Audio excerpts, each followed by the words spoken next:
allegations contained in the letter of Fortune Narvasa. Do I hear a second? Madam Chair, it is not, we do not answer, we order. So it will not be, the committee will not answering anybody. Yeah. It will be an order because we have the jurisdiction to order by stating that they have no basis and they are invited to appear. Thank you, Madam but Chair, it depends on There the is chair. a motion to issue an order to the councils of the respondent to attend in our subsequent hearings because all their allegations are erroneous. I am amendment to the pertaining to the motion. letter sent by Fortune Narvasa.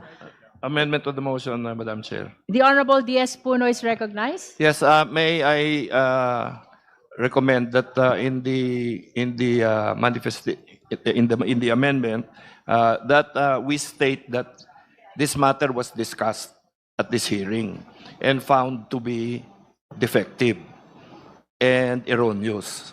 So I think that those statements of Representative Rodriguez should be included in the order, and then the invitation. But I think we should make it clear that it was discussed, just so that it's not made to seem later on that it was dismissed without due deliberation here. Madam Chair, may I? Is just, this in relation also to the motion? The Honorable Zia Alonto Adjong. Before we act on the motion, Madam Chair, just for the public consumption, because our kababayans are watching us right now, the order as proposed by Congressman Rufus Rodriguez should not be taken as something for this committee to treat the lawyers with an equal footing, because the legitimacy of this process does not rely on the acceptance or recognition of these lawyers, or anyone for that matter.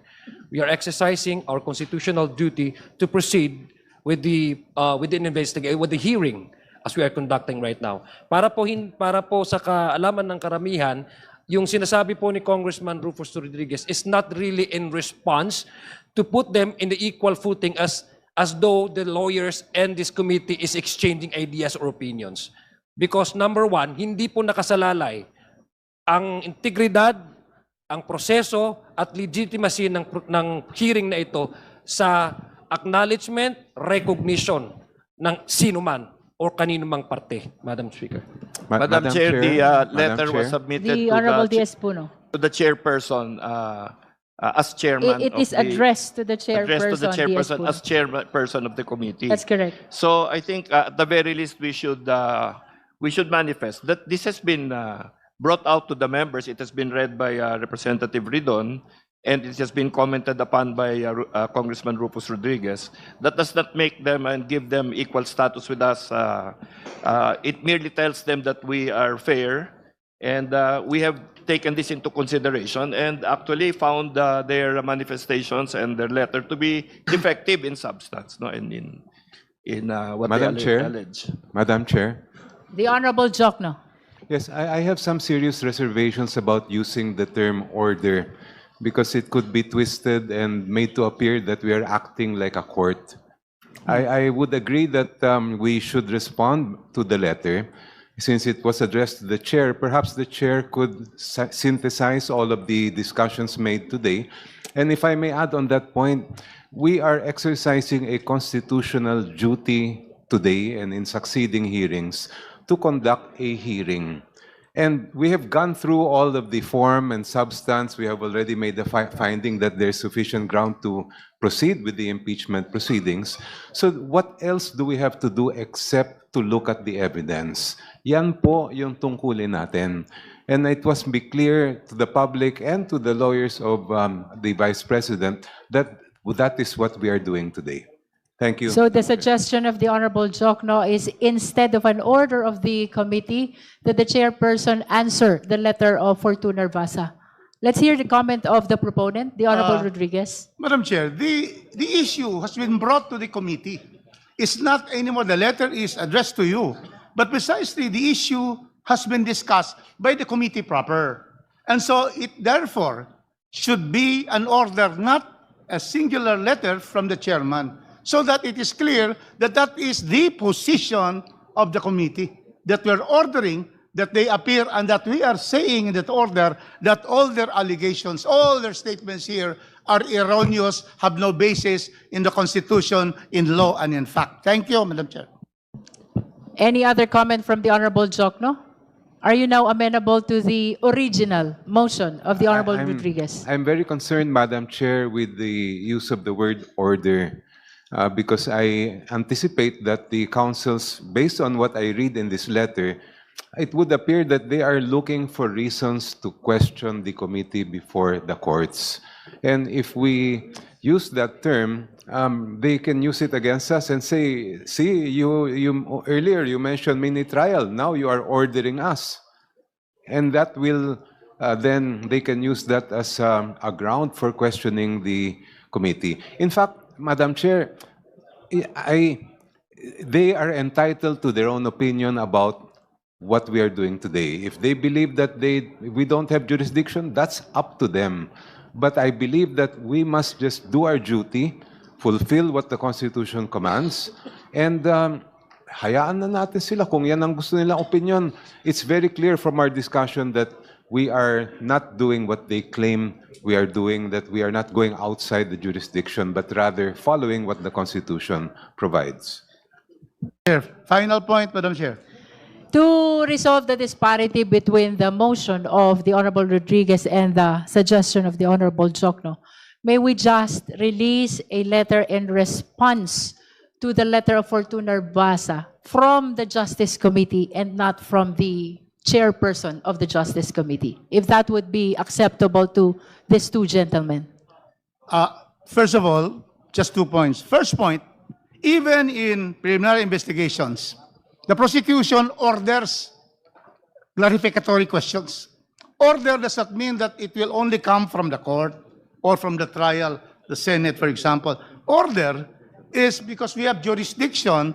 There is an order issued in preliminary investigation under the rules on criminal procedure that precisely order for there to appear to answer clarificatory questions by the prosecution. And so that fear of an order not being, it will cause some, comments from the other party.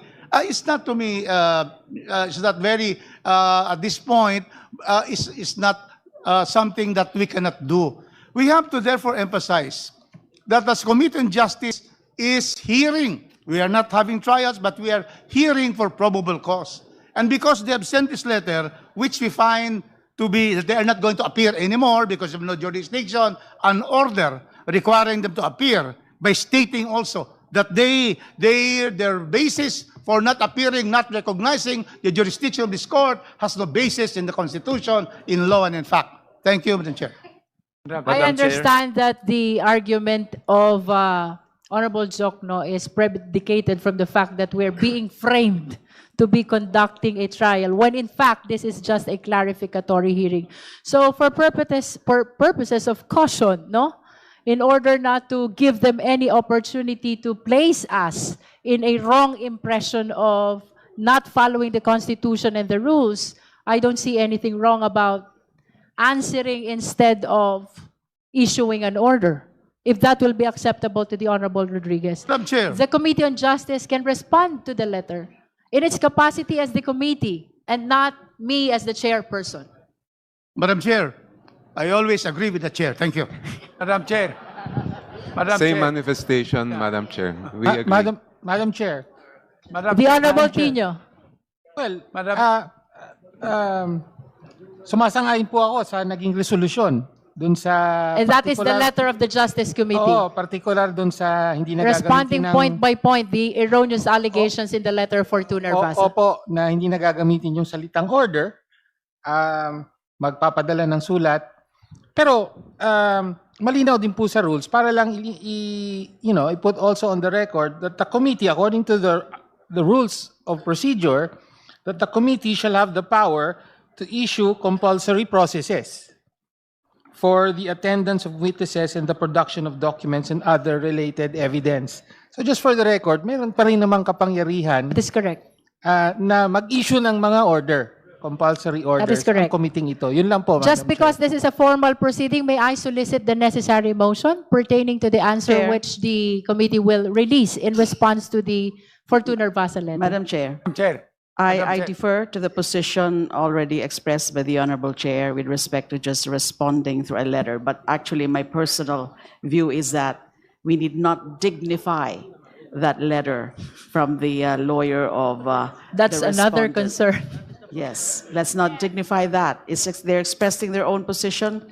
It's not yet, it has to do, we can ignore that because it's wrong. It's erroneous. The position raised there is erroneous. And until and unless they really formally raise the matter, they formally raise the issue before this committee, then we need not rule on it. We need not issue anything. But I defer again. I defer to the position of the Honorable Chair and agreeing with the proposal of the Honorable Chair Jokno that we can only respond through a letter containing our arguments, our counter-arguments on the position expressed in that letter. But as I said, we can actually ignore that and let's not dignify that. Thank you. To finally resolve our proper action in relation to the letter of Fortuna Narvasa, may I hear the necessary motion on the letter which the Committee on Justice will issue? If you are not in favor to answering that letter, then perhaps you should not vote in favor of this motion. Because Honorable De Lima is now arguing that we should not dignify with an answer the letter containing erroneous allegations about the jurisdiction of the Justice Committee. Madam Chair. The Honorable Yeah, Adjong. Madam Chair, I was earlier, I was actually eager to second the motion of Congressman Rufus Rodriguez. But upon hearing the observation and the recommendation of Congresswoman De Lima, I think that would be much proper because earlier, Madam Chair, I was actually explaining to the committee that we should not give them any chance of maybe, attributing we're on the same standing or the same footing because this hearing does not rely on the acknowledgement or recognition of the lawyers from the law firm. So I guess it would be proper, I think so, for my own humble opinion, that we should not, again, if I may also use the statements of Congressman De Lima, dignify, and instead exercise this committee's mandate because we also have the options to order, or making them order, as cited, pwede tayo mag-issue ng mga orders pala, as cited by Congressman Tino. So I think it would be much proper because we can still, maintain the integrity of this committee by simply not giving too much attention to their, to the position of this law firm. So I would suggest that we take consideration of the suggestion of Congresswoman De Lima not to dignify this letter. For the guidance of the Justice members, our parliamentary status, there was a motion to issue an order. The same has been withdrawn by the proponent, the Honorable Rodriguez, by his conformity to the chairperson. Now there is a pending suggestion about issuing a letter from the committee to address the erroneous allegations in the letter of Fortuna Narvasa.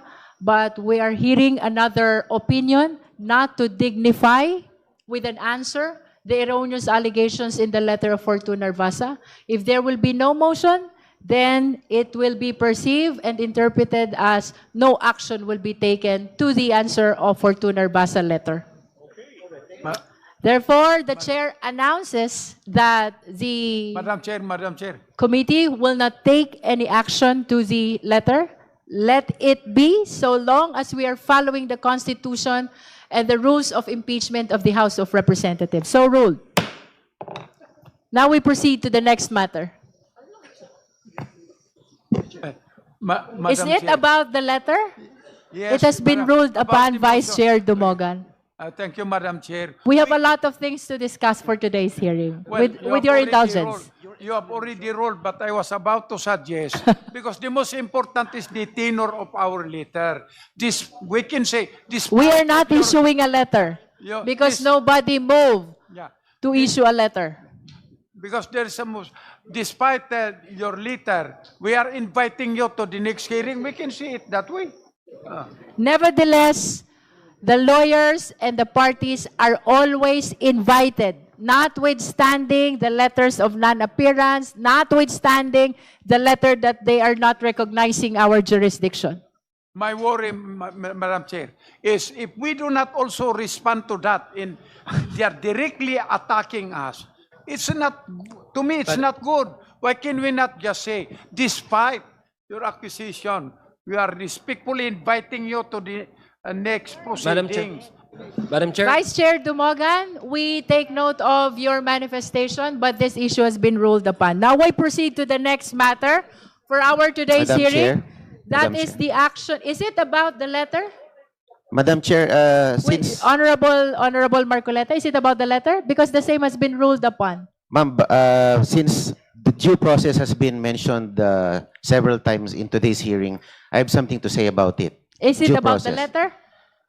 Somehow somewhat related to the letter, but not confined to the letter. Let's not be confined to the. We're talking about due process, Madam. All right, you're If I may be recognized. allowed, just For 2 the points. guidance of the members, our colleague is a non-member. Nonetheless, he is allowed to manifest. You may proceed. Thank you, Madam. I respectfully rise for a brief manifestation for the record, Madam Chair. During the last hearing, I was advised by the Honorable Chair to peruse the rules because I raised the terminology sufficiency in grounds, which was mentioned, I think, 16 times by the Honorable Chair. And I have gone over the rules very diligently, and the rule provides that the committee shall determine whether the complaint alleges sufficient grounds for impeachment. Nowhere in the rules you can find sufficiency in ground. Ang aking pong opinion, Madam Chair, pag binago po natin o we alter the terminology, it will reap a different meaning or a different consequence. When we say we're just determining alleged sufficient grounds, we are just testing the allegations. Pag sinabi nating sufficiency in grounds, we seem to be weighing the evidence. So I just implore the wisdom of the Madam Chair to stick to the precise wording as stated in the rules. Yun lang, that's my number 1 point, ma'am. And You have other manifestations? yes, ma'am. You may proceed. Number 2, Madam, I have questions as to how the process of determining alleged sufficient grounds was achieved during the last hearing. How did we arrive at the determination? Because as far as I can recall, the Honorable Rufus Rodriguez suggested that we deliberate on the grounds, ground by ground. Because the complaints are nothing without the valid grounds from which its own merit should be anchored. So I agree with the view of the Honorable Rodriguez that we should have deliberated the 2 complaints ground by ground in order to arrive at a more judicious determination. And ang narinig ko lang po during the last hearing are perfunctory recital of allegations by the endorsers. So it would appear that this was just a peremptory declaration of sufficient grounds and nothing more. Yun lang po. Ang aking pong pakiwari, we should be not abbreviating due process because the ruling on Duterte versus House of Representatives stated that due process and the constitutional limitations should always be present at every stage of the impeachment process. That's all, Madam Chair. Thank The you. committee notes all the manifestation of the Honorable Marcoleta. Now we proceed to our pending motions and or requests before the Justice Committee. The Honorable Joel Chua is recognized. Thank you, Madam Chair. Madam Chair, The committee has received a letter dated March 5, 2026 on even date from Honorable Chel Jokno, where he moved that subpoena duces tecum be issued for the following. Number one, duly certified copies of all the records of the NBI's investigation into the threats made by Vice President Sara Duterte against President Ferdinand Bongbong Romualdez Marcos Jr., First Lady Luis Lisa Cacho Araneta Marcos, former Speaker of the House Ferdinand Martin Gomez Romualdez Sr., and certified true copies of all documents and photographs gathered in the course of the above-mentioned investigation. And number two, duly certified true copies of the Statement of Assets and Liabilities and Net Worth of Vice President Sara Zimmerman Duterte for the years 2022 to 2025 inclusive, 2007 to 2013 inclusive, and 2016 to 2022 inclusive. Madam Chair, considering that the requested documents are relevant and material to the impeachment proceeding, I so move that subpoena duces tecum be issued pursuant to the letter dated March 5, 2026. So move, Madam Chair. There is a motion to issue subpoena duces tecum to the NBI with respect to the records of its investigation into the threats made by Vice President Sara Z. Duterte against President Ferdinand Bongbong Marcos Jr., First Lady Marie-Louise Lisa Araneta, and former Speaker Ferdinand Martin Romualdez, as well as the certified copies, true copies of all documents and photographs gathered in the course of the above-mentioned investigation. Similar motion is made with respect to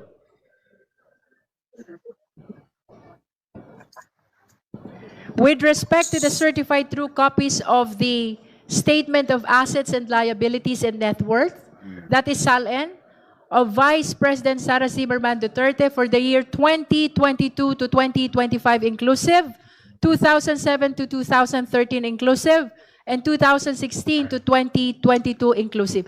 The second motion is directed to the Ombudsman. May I hear the confirmation of the Honorable Chua? For the SALN. Yes, Your Honor. The second subpoena is directed to the Ombudsman, that is with respect to the SALN of the Vice President. Do I hear a second?